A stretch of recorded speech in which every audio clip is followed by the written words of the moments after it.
The history of karate. As the name describes, when practicing karate, you are fighting empty-handed without any weapons, and it is a fighting art that involved on the Japanese island of Okinawa. Karate was introduced in mainland Japan in early 90s, and by the years passed by, it was spread throughout the world. The two great karate masters are Kanryo and Anko. The most popular style of karate is Shotokan karate. And the purpose of karate is to develop well balance of the body.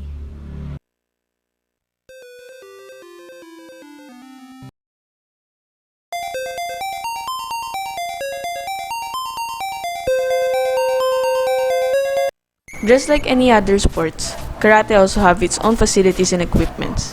And these facilities and equipments will be talked about on the next few slides. First is the known uniform of karate and any other martial arts, the karate gi. It is an outfit worn during trainings, sparrings, and etc.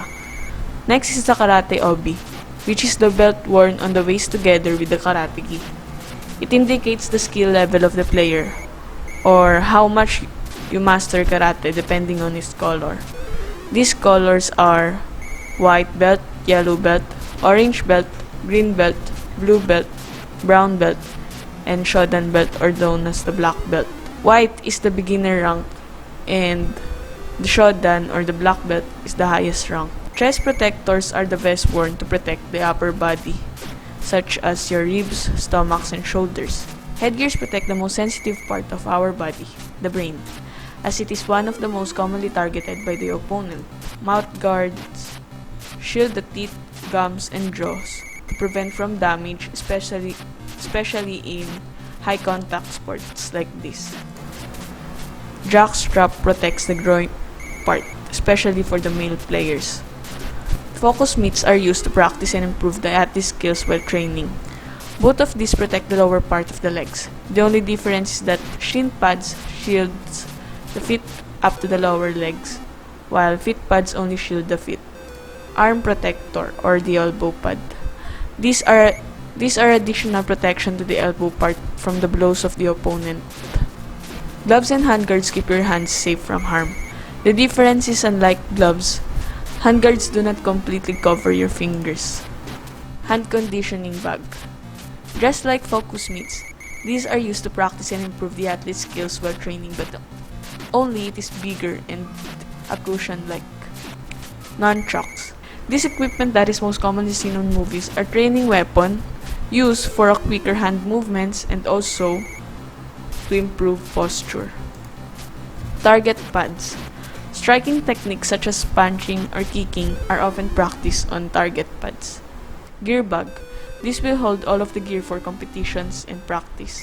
Karate shoes. Karate can be practiced barefooted, but karate can be sometimes practiced using karate shoes, especially for the professionals and special events and places. This is the overview of all the equipments worn of a karate player.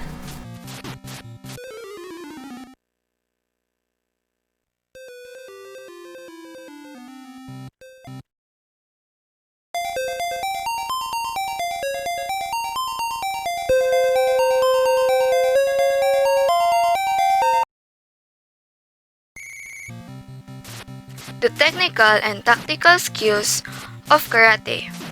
First one is the front kicking.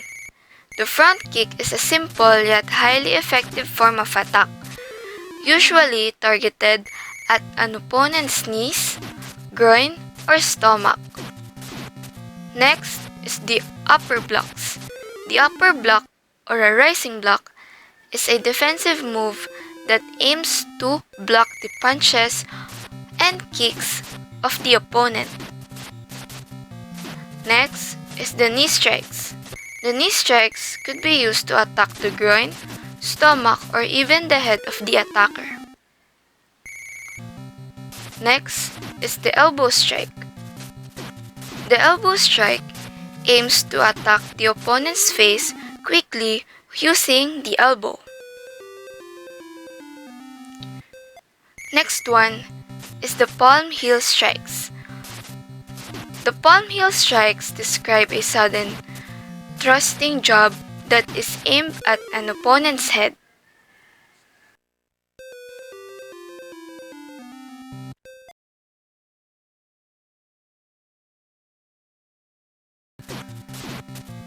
The health benefits of karate. It improves physical health and mental health of an individual. It also helps in building self-esteem and strengthening self-confidence. It also improves the academic performance by raising the level of energy, focus, and concentration.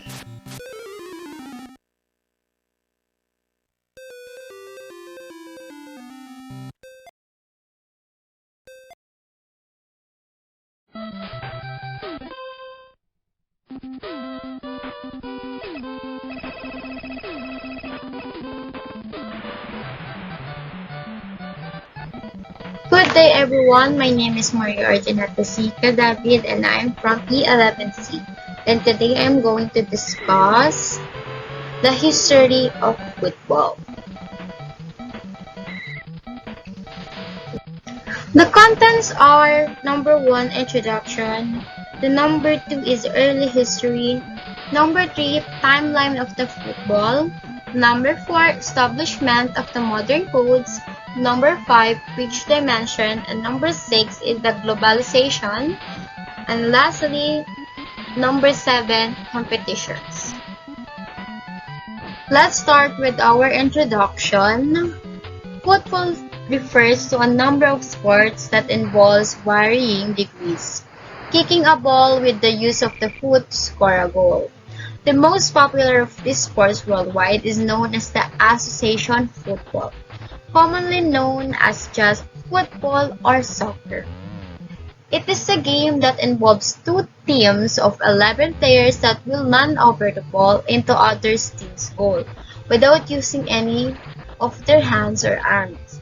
The team that will get the higher scores wins. Football is the world's most popular ball game in the numbers of participants and spectators.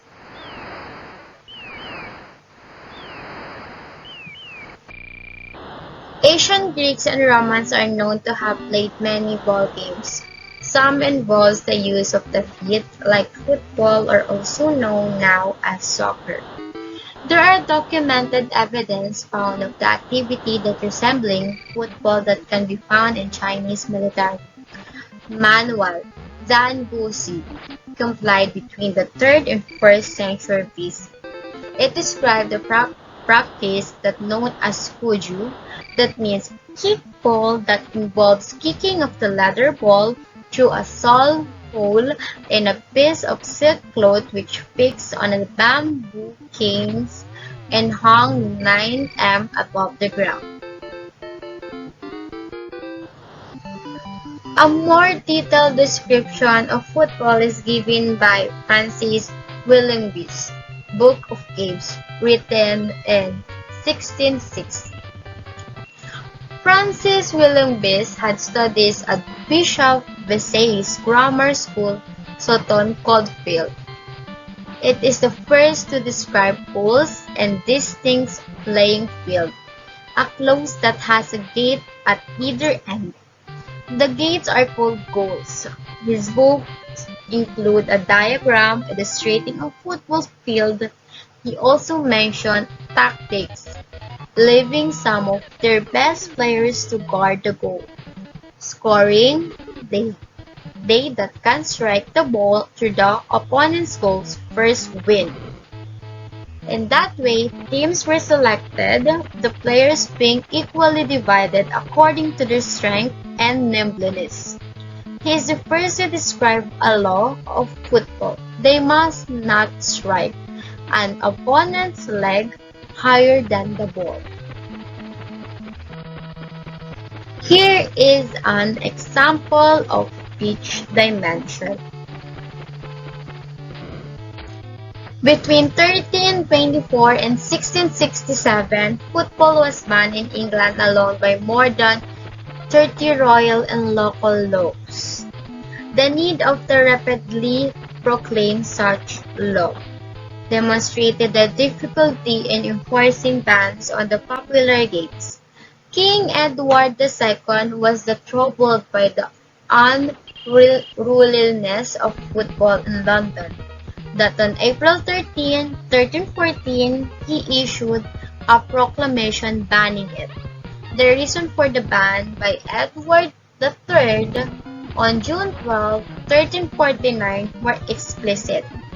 Football and other recreation distracted the populace from practicing archery, which was necessary for war. Present-day codes and families. Five-a-side football played throughout the world under the various rules including futsal, the FIFA-approved five-a-side indoor game, mini football, the five-a-side indoor game played in East and West Flanders where it is hugely popular. Papi foot, the five-a-side game played in outdoor basketball court built with goals in Central America.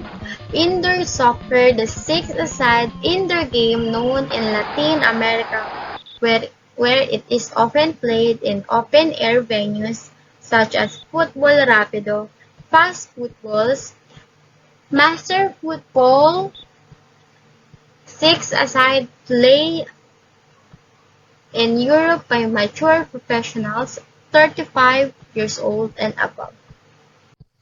Paralympic football, modified football for athletes with disability, includes football, five-a-side for visual impaired athletes, football, seven-a-side for athletes with a cerebral palsy, amputee football for athletes with the amputation, play football for athletes with hearing impairments, electric wheelchair soccer. Beach soccer, football played on sand, also known as the beach football and sand soccer. Street football encompasses a number of informal varieties of football. Globalization of the association football, the need for a single body to oversee association football had become apparent by beginning of the 20th century. With the increasing popularity of international fixtures, the English Football Association had chaired many discussions on setting up an international body, but was perceived as making no progress. It fell to associations from 7 other European countries: France, Belgium, Denmark, Netherlands, Spain, Sweden, and Switzerland, to form an international association, the Fédération Internationale de Football Association. FIFA was founded in Paris on May 21, 1904. Its first president was Robert Guerin. The French name and acronym has remained even outside of French-speaking countries. Competitions. Number one competition is the domestic competitions, where the governing bodies in each country operate league system and domestic season, normally comprising several divisions, in which the teams gain points throughout the season depending on results. Teams are placed into tables, placing them in order according to the point earned. Most commonly, each team plays every other team in its league at home and away in each season. In a round-robin tournament, at the end of the season, the top 10 is declared the champion. The top few teams may be promoted to a higher division, and one or more of the teams finishing at the bottom are relegated to the lower division.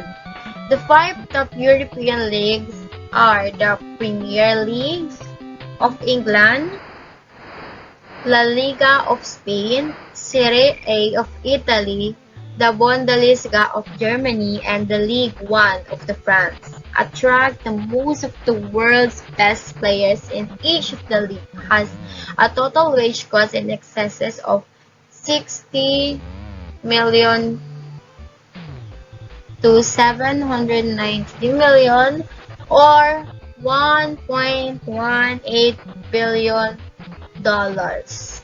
International competition. It is the major international competition in football is the World Cup organized by the FIFA.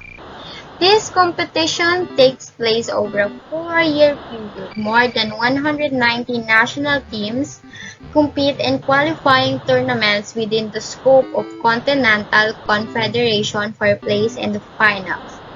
The finals tournament, which is held over 4 years, involves 32 national teams competing over 4 weeks period. That will be all for the history of football. Thank you for listening.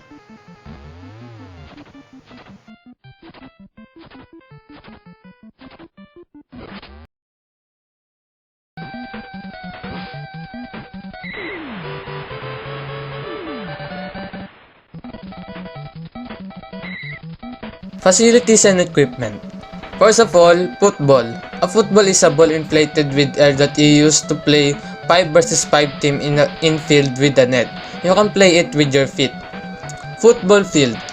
The rectangular field of play used for American football games measures 100 yards, 91.44 meters long between the goal lines, and 160 feet, 48.8 meters wide. Third, football net. A net sport is a sport where a net is a standard part of the game, especially where the net separates the opponents. These three main parts of football, you can already play football with these three facilities and equipment.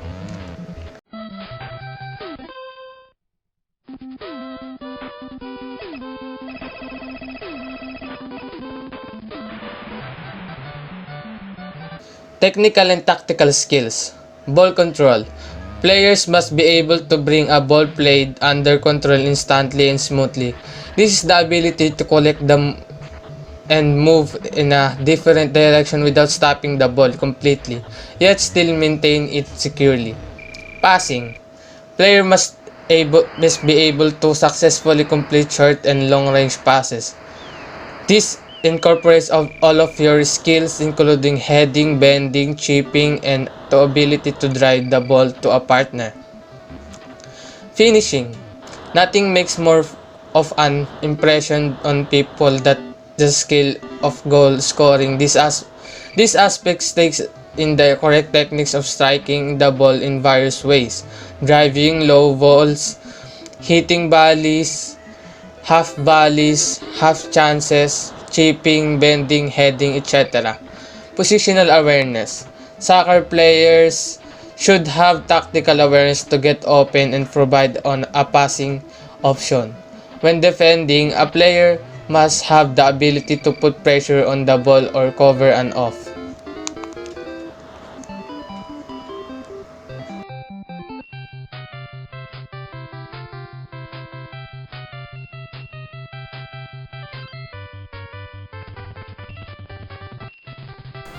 Football is a really fun sport while being a great workout. Not only is it a fun sport to play, but it is also fantastic for your muscular health, cardiac health, bone strength, your mental state, and so much more. It has many benefits, such as it improves your aerobic capacity.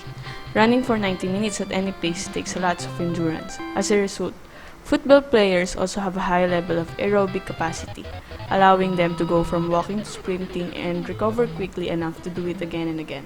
It also improves your cardiovascular health. This is perhaps one of the most advantageous aspects of football. In a complete game, the average player runs 8 to 11 km. The player's heart rate is kept up by constant walking, jogging, and running, which provides excellent cardiovascular exercise. This continuous activity helps players in strengthening their lungs, preventing plaque buildup in the coronary arteries, lowering blood pressure, and burning calories. It also lowers body fat and improves muscle tone. Football is an excellent fat-burning exercise because it engages both your muscles and your heart in a variety of ways. It builds muscle strength. Regular football playing builds strength by using the whole body. It also increases your bone strength. During a football game, the repeated weight-bearing loads on the body are indeed an effective way to strengthen our skeletal frame.